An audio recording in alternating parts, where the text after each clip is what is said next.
যে দল একসময় পশ্চিমবঙ্গের ৩৪ বছরের বাম শাসনকে উপড়ে ফেলেছিল, যে দলের স্লোগান মা মাটি মানুষ বাংলার রাজনীতিতে ইতিহাস তৈরি করেছিল, সেই অল ইন্ডিয়া তৃণমূল কংগ্রেস আজ এক অদ্ভুত রাজনৈতিক সন্ধিক্ষণে দাঁড়িয়ে।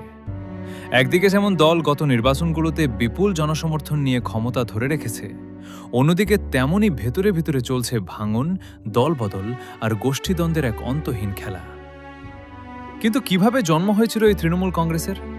আর কেনই বা বর্তমান সময়ে এসে দলের ভেতরে এই ফাটল ও ভাঙন বারবার সামনে আসছে? আজকের ভিডিওতে আমরা একদম গোড়া থেকে বিশ্লেষণ করব তৃণমূলের গঠন এবং বর্তমান সময়ের রাজনৈতিক ভাঙনের আসল গল্প। গল্পটা শুরু ১৯৯৭ সালের শেষের দিকে। তখন মমতা বন্দ্যোপাধ্যায় ছিলেন পশ্চিমবঙ্গ রাজ্য কংগ্রেসের এক লড়াকু নেত্রী। কিন্তু তৎকালীন রাজ্য কংগ্রেসের নরমপন্থী মনোভাব এবং সিপিআইএমের বিরুদ্ধে লড়াইয়ে ঢিলেমি মমতাকে ক্ষুব্ধ করে তোলে।